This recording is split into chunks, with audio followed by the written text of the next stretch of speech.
Hello vinyl community, and welcome back to Mike's Vinyl Experience. Thank you so much for tuning into my channel today. I appreciate each and every one of you so very much, so thank you for being with me here today.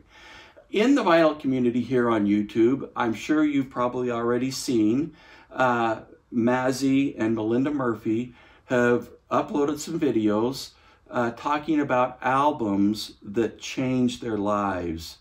Today, I want to share with you somewhat of a similar video, but I want to point mine in a little bit different direction with a little bit different twist.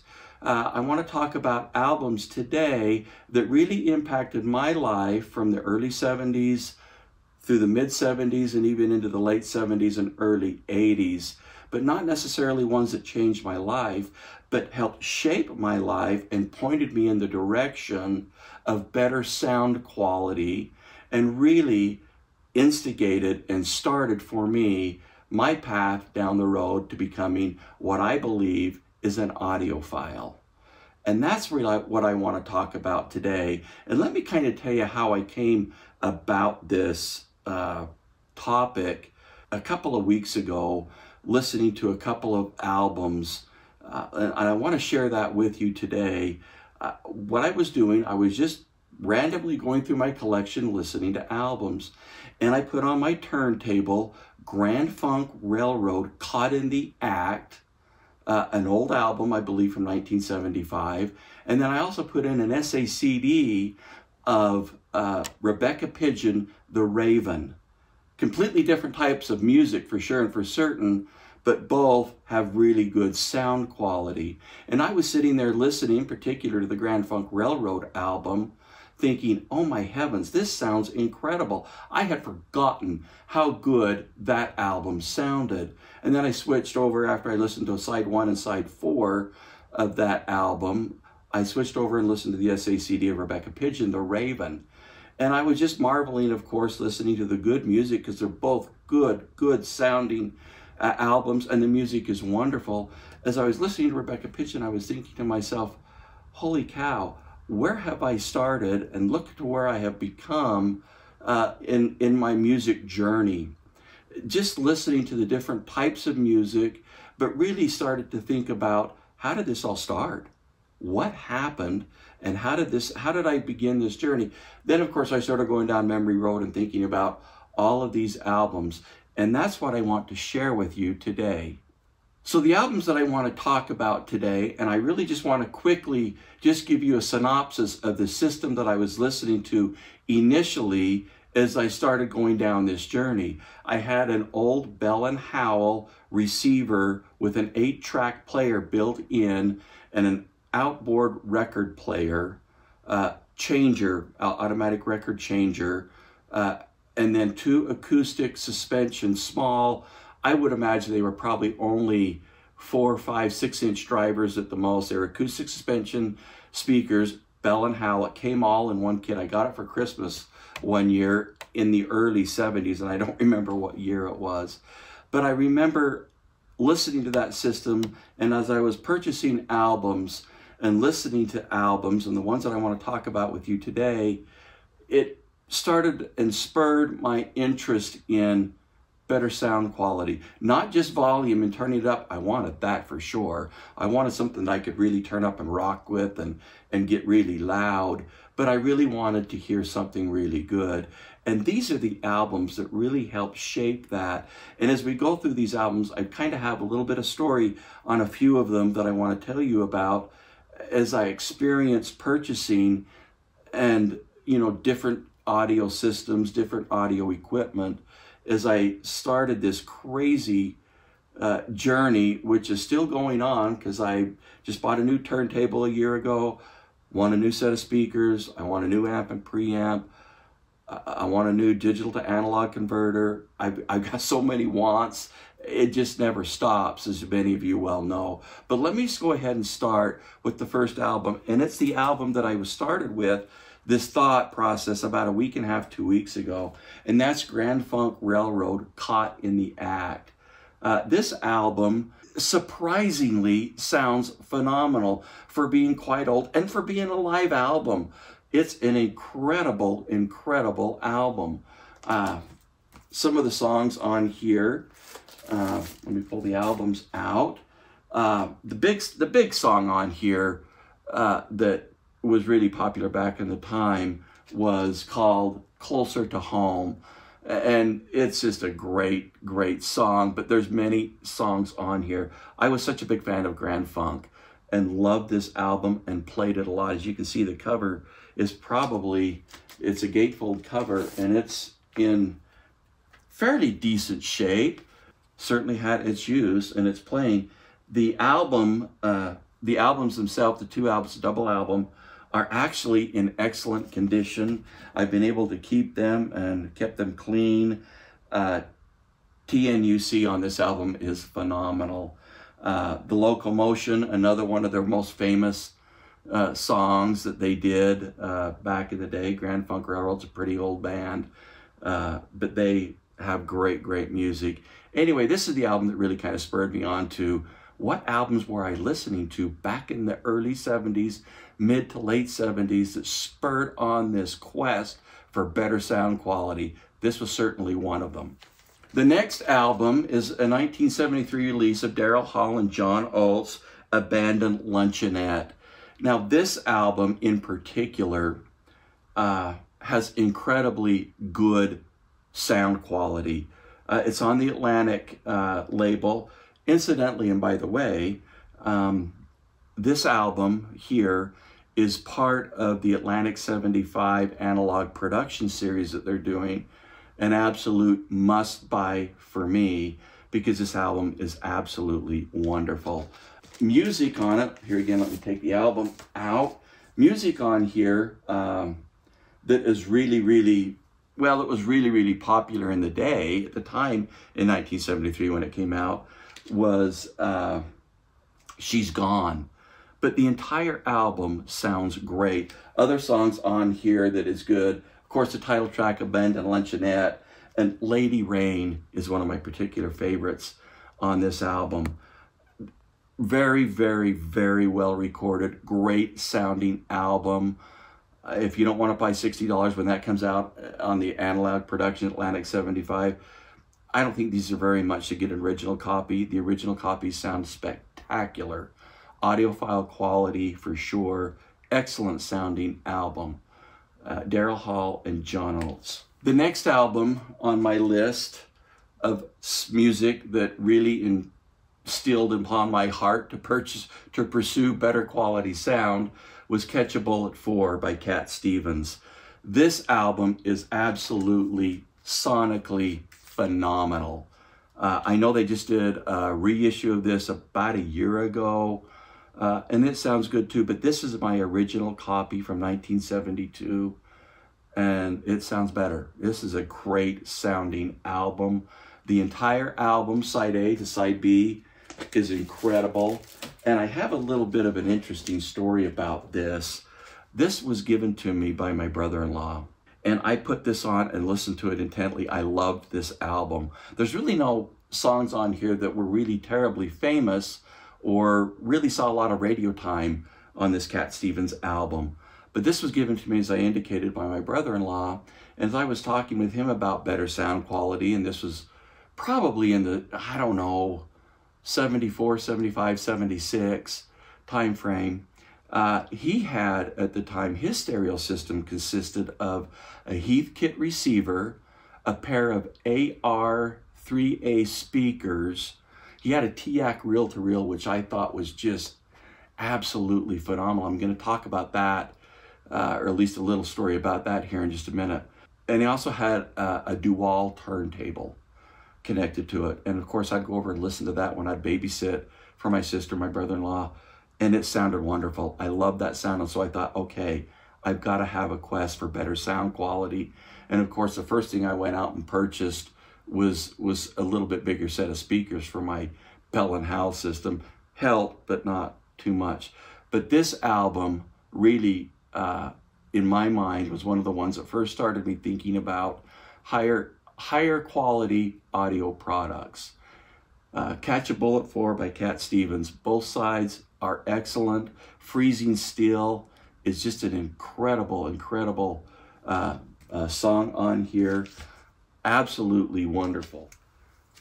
The next album I purchased in 1973 when this came out. I think I purchased it just basically just because of the look of the cover. It was so cool.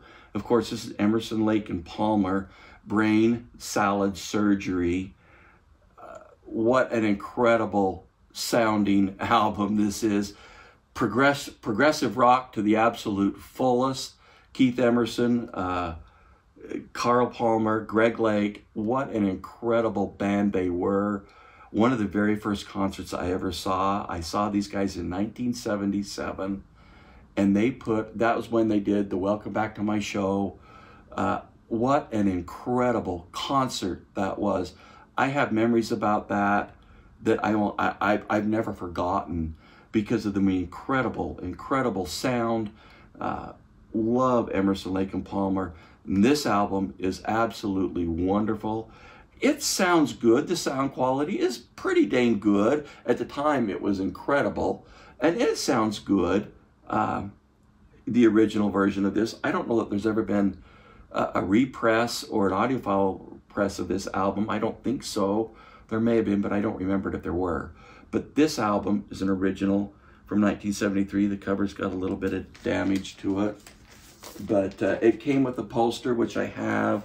But one of my all-time favorite albums is Emerson, Lake and Palmer, Brain Salad Surgery. The next album on my list absolutely needs no introduction at all. Pink Floyd, Dark Side of the Moon. Everybody has at least 2 or 3 or maybe 4 or 5 or 6 copies of this, like I do. This is my original Harvest album from 1973. It still sounds good. As you can see, the cover has had better days, but the album itself is pretty clean for the most part. Sounds really good. I do have mobile fidelity version of this album. I've got the latest 50th anniversary of this album.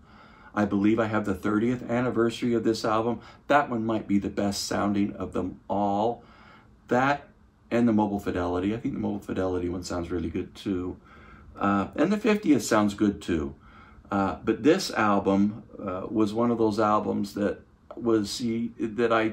I played so much, in particular late at night. This was on my turntable an awful lot, not only through the 70s, but through the 80s, even into the 90s. And I pull this out and listen to it often as well, even now. It's just a great album. Incredible album by Roger Waters and David Gilmour and Pink Floyd. What an incredible album this is. Like I say, that needs no introduction. That's an audiophile record from the start in 1973, and has remained one ever since. One of the albums that, like I say, was really instrumental in helping me in my pursuit of better sound quality with my system. The next album on my list is one that has quite an interesting story to it.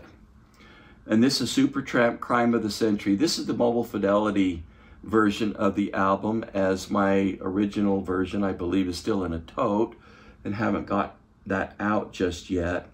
But this album, released, I believe, in 1974, was instrumental. This album was being played all over the place in places where you would find audio equipment for sale. I was at a local store listening to a Pioneer receiver, 20 watt per channel Pioneer receiver.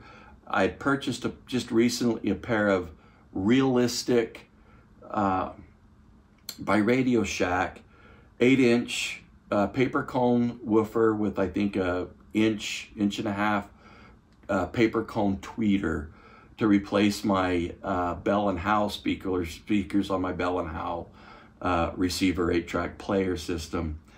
And I was looking to buy an audio receiver, and this album was being played when I was purchasing that receiver, and of course I fell in love with it. It's one of their classic albums. I know Breakfast in America, all their albums are great, but this one to me will always be very special.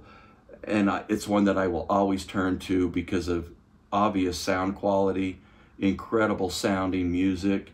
The music, as indicated, is absolutely wonderful. Supertramp, Crime of the Century. This was when I bought my first Pioneer 20 watt per channel receiver, and this saw a whole bunch of playing time on my record player. Not this version, but the original version of the album. But even the original version, the sound quality on that album is spectacular. You don't need the mobile fidelity one to enjoy the quality of sound and the great music of this album. The original copy is excellent. What a great, great album. Supertramp, Crime of the Century. Okay, the next album on my list is a 1975 release of Heart's Dreamboat Annie. Now let me tell you why this was really important to me. This album here in particular was when I first bought a pair of Polk Audio speakers to replace the realistic Radio Shack version speakers that I had.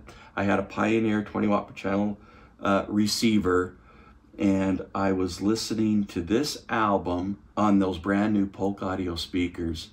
And this album is recorded initially, this is the original 1975 release on Mushroom Records, is phenomenal. The music is incredible. The sound quality is absolutely wonderful. I think I've got a Nautilus version of this album. I don't know that it's ever really had any other audiophile represses of that, but this album is spectacular. Both sides of the album. There's not a song on here that you just, Magic Man, Dreamboat Annie, Crazy on You, Soul of the Sea, White Lightning, How Deep It Goes, Seeing Child. Every song on this album, to me, is absolutely a classic.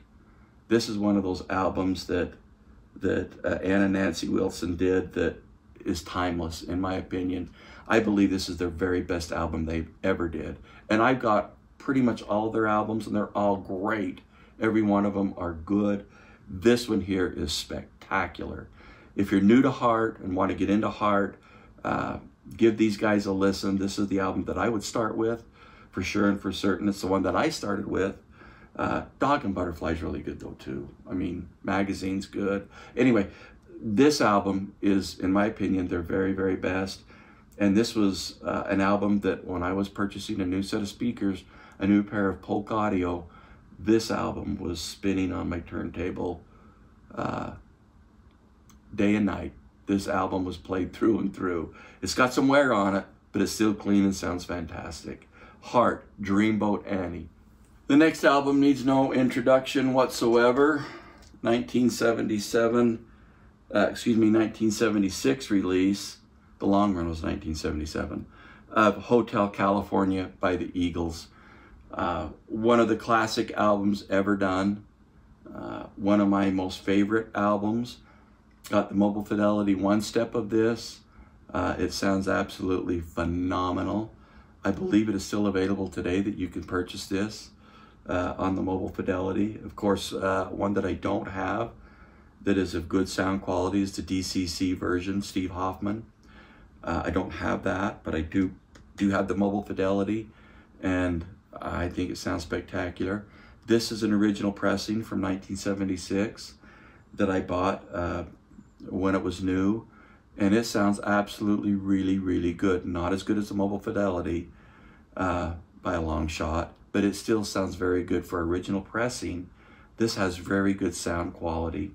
This was an album that really put me down, and I know this is kind of a crazy story, but it really put me down a path to buying a nice cassette deck. And let me tell you the reason why. My brother-in-law, as I indicated before, had a TIAC reel-to-reel tape deck. And there was a local radio station here that we listened to. They called it Stereo X back in the 70s.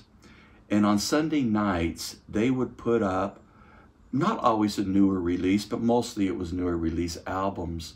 They would put up and do an entire album, play it from side one through side B with no commercials. So the entire album would be played without any commercial interruptions. And so my brother-in-law with his TIAC reel-to-reel would put up a tape and record it off FM stereo from Stereo X.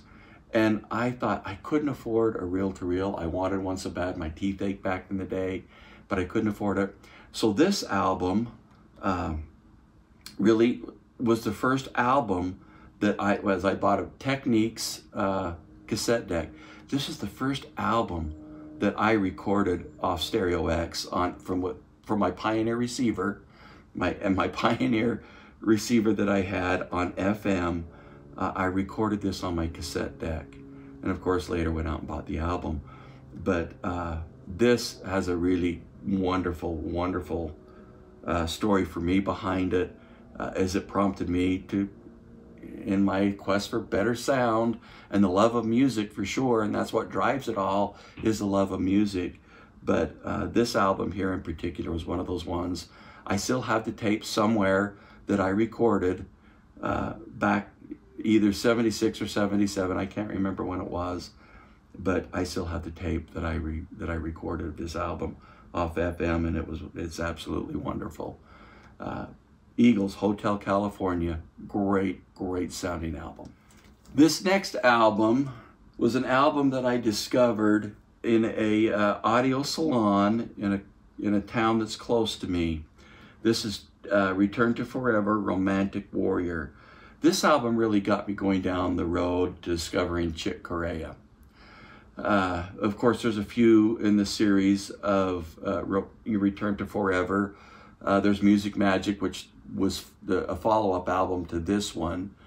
Light as a Feather. There's a few of them out there that the group Return to Forever did, which was basically put together by Chick Corea. I believe Stanley Clarke was in the band as well, and I can't remember the other two.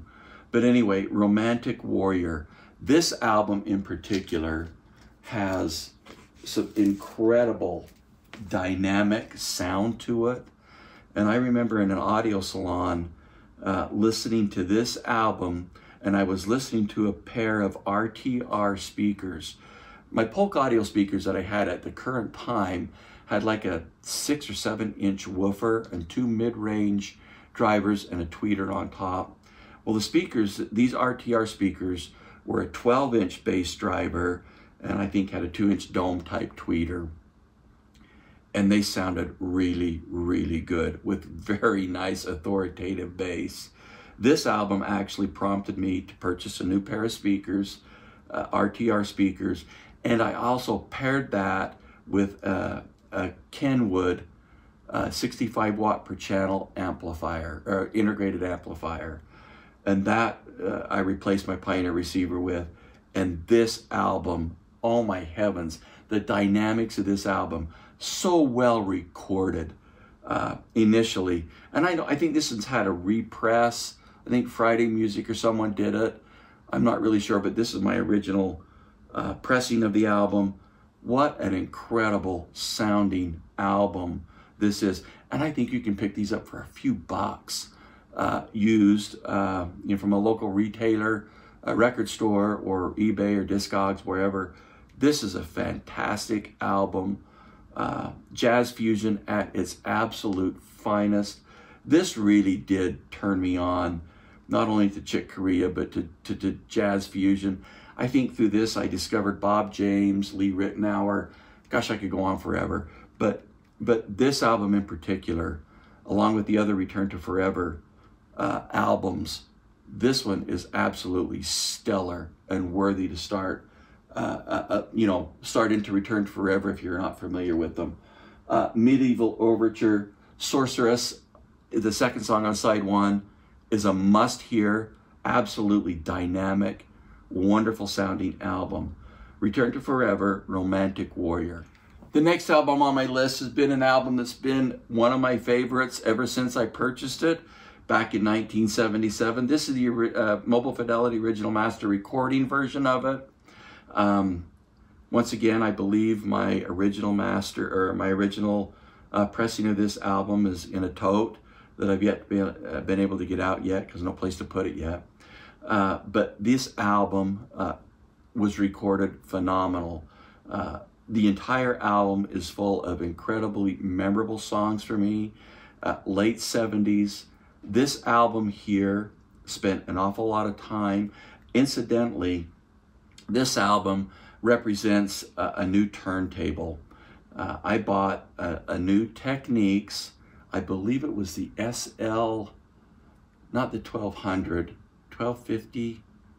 Maybe it was the LS 250 or I can't remember. Back in 1977, I purchased this album. Represented one that I played a ton on this brand new Technics turntable that I had purchased. It came with I purchased it with a Stanton phono cartridge on it. If you remember the Stanton cartridges of old, they had a little brush that you could put in the cartridge so that it would kind of brush as the tone arm went around, kind of brush the album. I later pulled that off because I felt like I wasn't getting the best sound quality, and I thought it sounded better with that brush off of that cartridge. But loved that Technics turntable. Had it for probably 6-7 years before I replaced it with a Denon. But this album in particular was one of my first albums played on that brand new turntable, that Technics turntable. What a great sounding, high quality, original pressing release of Pablo Cruz, A Place in the Sun. Really, really good quality sound. This mobile fidelity version of it sounds really well too, and does best the original pressing, but the original pressing is still very, very, very good and high quality sound. Pablo Cruz, A Place in the Sun. Another album that needs absolutely no introduction, Alan Parsons' project, I, Robot. One of my most favorite albums of all time that Alan Parsons did. In fact, I had a chance to see him in concert 3 or 4 years ago, maybe 5, down in Las Vegas, and they were actually doing, they did the entire iRobot album. It was incredible. It was just an incredible show. What an incredible album. The Alan Parsons project, iRobot. One of the first albums I was introduced to by Alan Parsons was Tales of Mystery of Edgar Allan Poe, which is another great album. All of Alan Parsons' albums are phenomenal, but Eye in the Sky, I think, is one of his most popular ones. Turn of a Friendly Card, Ammonia Avenue. I've got them all. They're just great albums. This in particular is a historic, and in my opinion, one of his absolute best works, is iRobot. An incredible sound. Of course, Mobile Fidelity did a one-step of this, and it sounds actually phenomenal, in my opinion. But the original pressing, as indicated, was done so well at the time and recorded so well. This album saw a lot of playing time on my album because I was just mesmerized by the good sound quality of this album, and loved to just kick back and relax and listen to high quality, at the time, sound from Alan Parsons' iRobot. Great, great album. The next album you may or may not heard of, it's called UK. This album came out in 1978, and it was really comprised of, this is really kind of what they called a super group. At the time, they were only together for maybe 2-3 years, maybe 4. And then they got together again, I think in 2010 or 12, something like that, a couple of the members. But this comprised of members from Yes, King Crimson, Roxy Music, and they went on, and a couple of these members went on and formed the band Asia after they had disbanded this group. But this album in particular, UK, is phenomenal. Got some of the absolute best music, high sound quality. Sound quality on this album is spectacular. I don't believe there's ever been a repress of this album, audiophile repress of this album.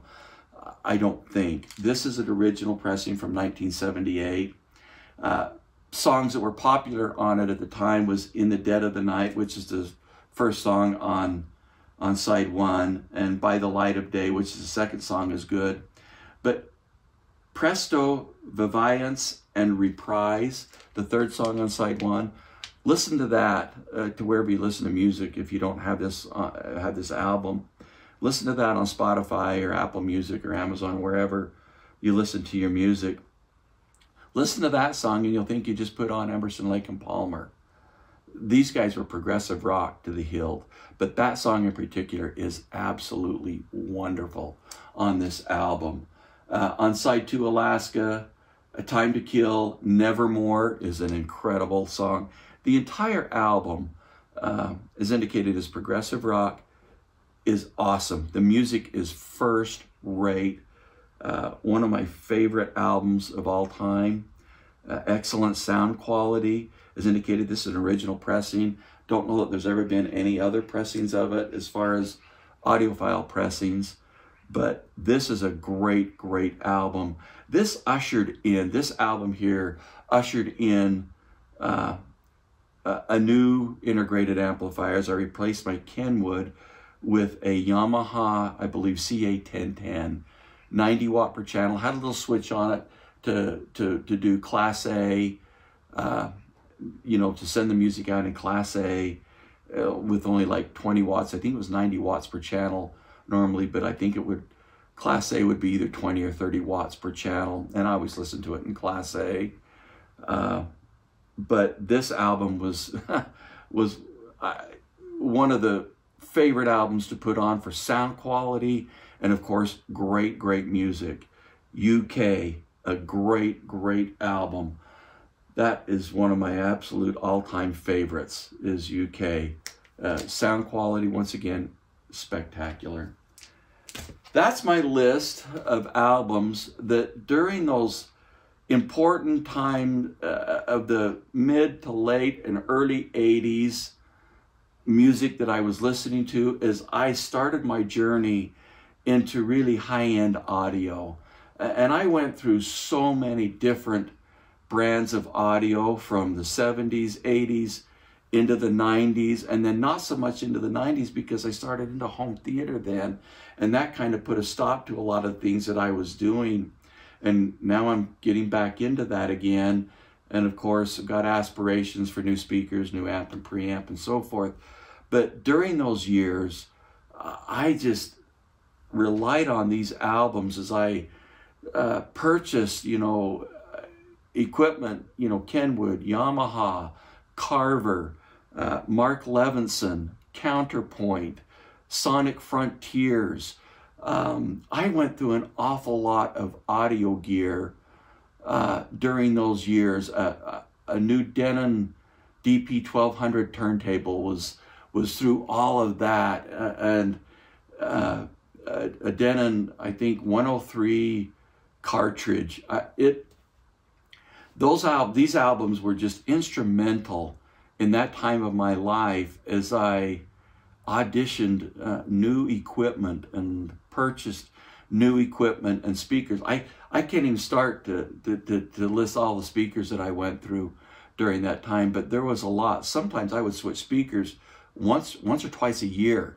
And so I had a lot of speakers and amplifiers, integrated amplifiers, and started into separates with Carver and Sonic Frontiers and Counterpoint, Mark Levinson. I even had a Krell amplifier at one time. Anyway, great, great albums that I used to assess my system, and not to mention the fact that they were all great, great albums for music. I love them all. Anyway, thank you so much for watching today. If you like what you see, please go ahead and subscribe. As always, please leave comments in the comment section below. Let me know some of the albums that you have listened to through the years that have influenced you to better sound quality and maybe had an impact on turning yourself into what I believe is what an audiophile is. A person that is seeking the best sound quality that he can find within a limited budget that we all have. Some have more than others. I don't have that much. but certainly a fun and exciting opportunity to purchase new equipment and listen to and absorb great music. Thank you for being with me here today. Have a great day.